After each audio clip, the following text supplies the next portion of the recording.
Hello friends, welcome back to my YouTube channel the Sonam stories. आप सभी का मैं तहे दिल से स्वागत करती हूँ आज के व्लॉग में। तो आज मैं फाइनली नवरात्रि व्लॉग्स का एंड करने वाली हूँ, क्योंकि आज हमारे यहाँ हो चुका है भंडारा और दूसरे दिन हो चुका है विसर्जन। तो दोनों के वीडियो मैंने एक साथ बनाए हैं कि नवरात्रि व्लॉग्स ख़त्म हो और मैं आपको अपने डेली के व्लॉग्स दिखा सकूँ। तो आपने देखा ही छोटी छोटी झलकियाँ कि हमने बहुत एंजॉय किया था। हमारे यहाँ भंडारा हुआ था तब भी और विसर्जन हुआ तो तब भी। So once again welcome to the Sonam stories. दोस्तों, मैंने आपको बताया था कल के व्लॉग में कि माता रानी को हमारे घर की चुनरियाँ चढ़ी थी। तो देखिए माता रानी कितनी प्यारी लग रही है दोनों चुन्नियों में।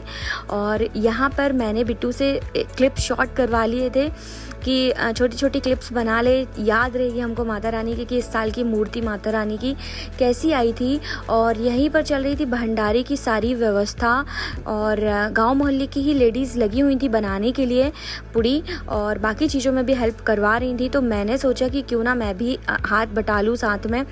तो मैं थोड़ा जल्दी आ गई थी आरती होने के पहले ही, तो मैं साथ में लग गई थी मोहल्ले के आंटियों के साथ बनवाने के लिए ताकि जल्दी जल्दी हेल्प हो सके। और पूरे गाँव भर का भंडारा रहता है तो लाइन लगी रहती है एक के बाद एक, तो किसी को पुड़ियों की कमी ना पड़ जाए। तो 4 से 5 औरतें ना लगी ही थी वहाँ पर बनाने के लिए।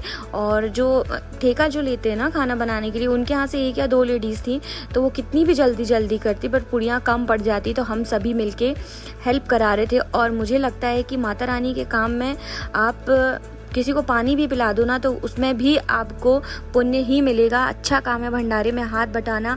किसी को ये नहीं लगना चाहिए कि मैं मोहल्ले में जाके काम करूँगी या करूँगा तो कैसा दिखेगा। उस चीज़ को आप टोटली इग्नोर करना चाहिए। और माता रानी के काम में आप जितना हाथ बटा सको उतना आपको बटाना चाहिए। यहाँ पर मेरे साथ बाद में रेखा भाभी, रोशी दीदी, पिंकी दीदी, आशा भाभी, हम लोग सब मिलके बना रहे थे। और ये क्लिप भी शूट हो गई थी, इनसे मैंने कराई थी कि भाई याद के लिए रहे हमको कि हम भी भंडारे में, हम लोग 5-6 लोग भी थे साथ में और हम लोग लग गए थे बनाने के लिए। और यहाँ पर बनाने के बाद ना हम लोगों को बोला गया कि अब आप लोग भी खा लो, कब तक बनाते रहोगे। तो उसके बाद हम लोग भी बैठ गए थे। यहाँ पे फ्रेश दरी वगैरह बिछी हुई थी। तो मेरे बगल में बैठी हमारी प्रिय जया भाभी, उनके बाद उनकी देवरानी है आशा भाभी, रेखा भाभी, पिंकी दीदी, रोशनी दीदी, सब बैठे हुए हैं। और यहाँ पर है आरोही, वो बड़ा प्यार करती है, मैंने पिछले वीडियोस में भी आपको बताया। तो कहीं पे भी देखिए सोनम चाची ज़रूर करती है। और उसको समझ में आ गया था मैं शूट कर रही हूँ, तो उसने भी बोला मुझे भी कैप्चर कर लो। भंडारे के बाद ना यहाँ पर मूर्ति को हिलाया जाता है कि 9 दिन की पूजा हमारी पूरी हुई, अब उनको हम हिला देते हैं ताकि पूजा समाप्त हो। और नेक्स्ट डे होना था इनका विसर्जन। तो विसर्जन के लिए भी सारी तैयारियां ऑलमोस्ट समिति वाले कर ही चुके थे। और यहाँ पर मूर्ति को उनकी जगह से थोड़ा सा हिलाने के बाद ना सभी ने यहाँ पर अक्षत वगैरह छिटका था कि माता जो भी भूल चूक हुई हो इतने दिनों की पूजा पाठ में तो हमें माफ़ करिएगा। और दूसरे दिन का क्लिप है ये शाम का। फिर सब जा रहे थे जवारी लेने के लिए खेरमाई मंदिर के पास ही, और मैं ना शामिल नहीं हो पाई थी। मुझे पता ही नहीं चला था कितने बजे लेकर चले गए, तो मैं लौटते समय में शामिल हुई थी। तो सारे लोग ना यहाँ पर जवारी लेकर निकल रहे थे और ये जवारी लेकर जाना है हमको हमारे मंदिर में। और साथ में ये जवारे फिर जाएंगे विसर्जन के लिए। और पहले इनको माता रानी के पास लाके रखा जाता है। जवारे बांटे जाते हैं औरतों को, बोला जाता है कि आप ये जो माता रानी के जो जवारे रहते हैं अगर वो आप घर में लाके मंदिर में लाके रखें तो सुख शांति संपन्नता बनी रहती है, ऐसा लोगों का मानना रहता है।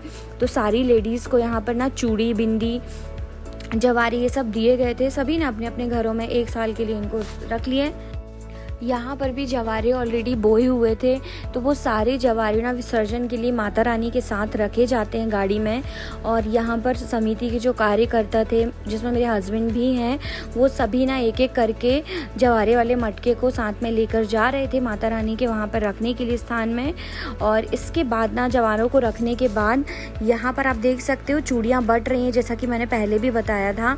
उसके बाद ना अब यहाँ पर समिति के लोग आएंगे माता रानी को उठाने के लिए। और जैसा प्रयत्न माता रानी को लाने के लिए किया जाता है ना कि अच्छे से लेकर आया जाए, वैसा ही प्रयत्न इनका रहता है कि किसी भी तरीके की कोई भी प्रॉब्लम ना हो, कहीं से भी खंडित ना हो मूर्ति, और अच्छे से लेके जाया जाए। इसका समिति वाले हमेशा ध्यान रखते हैं। कोई भी समिति हो और कहीं भी किसी भी सिटी की समिति हो, ये सब ध्यान हर समिति रखती है। और यहाँ पर पंडा का स्वागत किया जा रहा था, जो कि मुल्लू भैया की 9 दिन आपने पूजा की है, तो एक सम्मान के तौर पर उनको माले पहनाए गए थे। और उसके बाद फिर माता रानी की मूर्ति को वहाँ से हिलाया गया था और उनको वहाँ से उठाया गया था। बड़ी ही सावधानी के साथ ना सारे लड़कों ने मिलके माता रानी की मूर्ति को नीचे लेकर आए और नीचे लाने के बाद भी स्टॉप लेकर फिर उनको गाड़ी के ऊपर रखा गया था बहुत अच्छे से। और यहाँ पर ढोल वाले भी आ चुके थे। इस बार समिति वालों ने बड़े अच्छे ढोल किए थे भाई, मतलब नाचने का मन कर रहा था, लेकिन मैं अपने पैरों को रोके जा रही थी क्योंकि मायके की बात अलग होती है, आप कैसे भी नच सकते हो, कैसे भी रह सकते हो, बट ससुराल में एक कायदे कानून में ही रहना चाहिए और बहुत सारी चीज़ों का ख्याल रखना पड़ता है। मोहल्ले में ऐसी बहुत सारी बैक बिचिंग वाली आंटीज़ भी फिर रहती हैं, जो कि उनको एक टॉपिक मिल जाता है कि फ़लाने की बहू ऐसे नाच रही थी, फ़लाने की बहू ये कर रही थी, तो लोग ध्यान रखते हैं कि उनको ये पॉइंट ना मिलें। और अगर वो पॉइंट्स मिलते भी हैं तो इग्नोर करना चाहिए, अपने काम से काम रखना चाहिए। माता रानी का दिन आते हैं, 9 दिन आते हैं, अच्छे से रहना चाहिए, सारी बातों को इग्नोर करना चाहिए लोगों को और जम के एंजॉय करना चाहिए। और यहाँ पर नानू भैया की मम्मी हैं, नानू भैया की सिस्टर है, दीदी, और बहुत सारे लोग हैं जो कि मुझे 9 दिन में देखने के लिए मिल जाते हैं अच्छे से। और यहाँ पे पिंकी दीदी लोग, रोशनी दीदी लोग सब खड़े हुए हैं और यहाँ डुगुना ढोल बजाने की कोशिश कर रहा था। साथ में मेरे जया भाभी हैं, पीछे हस्बैंड दिख रहे होंगे आपको। तो सारे मोहल्ले के लोग ना, जितने लोग बन सकते उतने लोग जाते हैं, जितनी दूर तक जा सके उतनी कोशिश करते हैं माता रानी के लिए। और माता रानी को यहाँ पर फाइनली बिठा दिया था और फूलों की वर्षा की जा रही थी। एक मशीन होती है ना जिसके अंदर फूल डालो तो फूल फव्वारे के साथ बाहर आते हैं, कुछ झिलमिल डालो तो झिलमिल आती हैं। तो यहाँ पर ना ढोल वाले भैया लोग ढोल बजाने की हल्की हल्की प्रैक्टिस कर रहे थे। तो आइए हम सब भी एंजॉय करते हैं माता रानी का विसर्जन और साथ में देखते हैं।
और माता रानी हमारे घर के पास आने ही वाली थी यहाँ पर।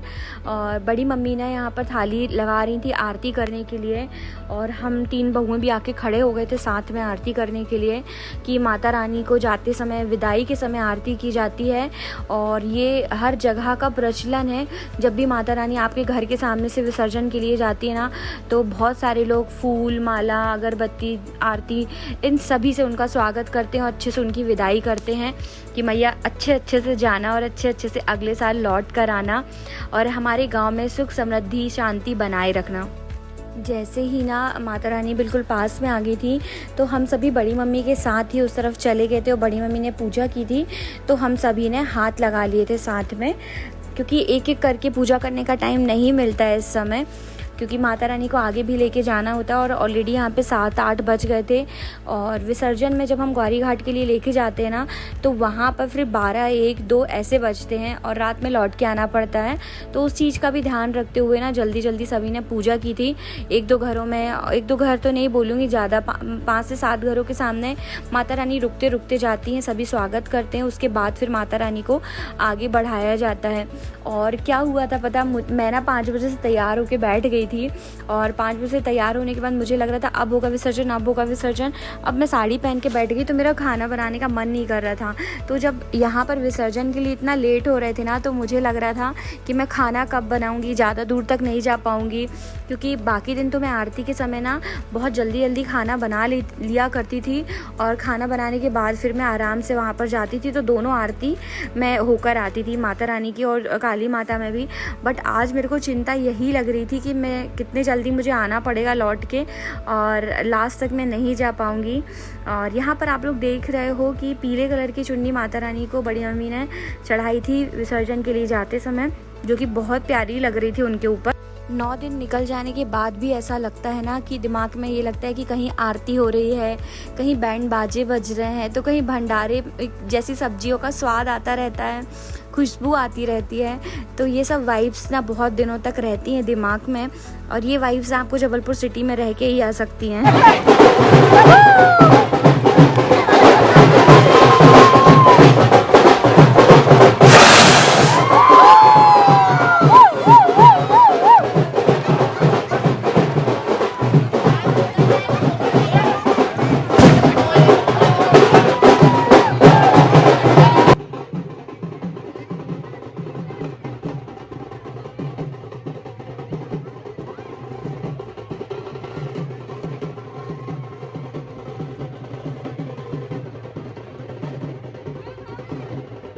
मौका देख के ना हमने भी चौका मार लिया था, हम लोगों ने भी थोड़ा थोड़ा एंजॉय कर ही लिया था।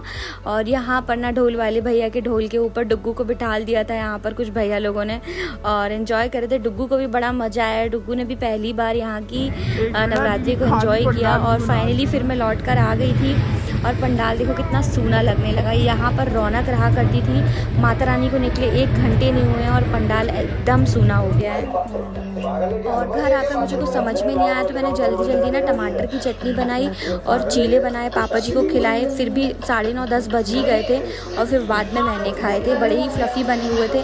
इनको बनाने का ना मेरे पास टाइम ही नहीं था और मेरे फ़ोन में स्पेस ही नहीं बचा हुआ था। तो मैं नवरात्रि व्लॉग्स को यहीं ख़त्म कर रही हूँ दोस्तों। आप लोगों ने बहुत प्यार दिया, बहुत सपोर्ट दिया नवरात्रि व्लॉग्स में भी, thank you so much for that.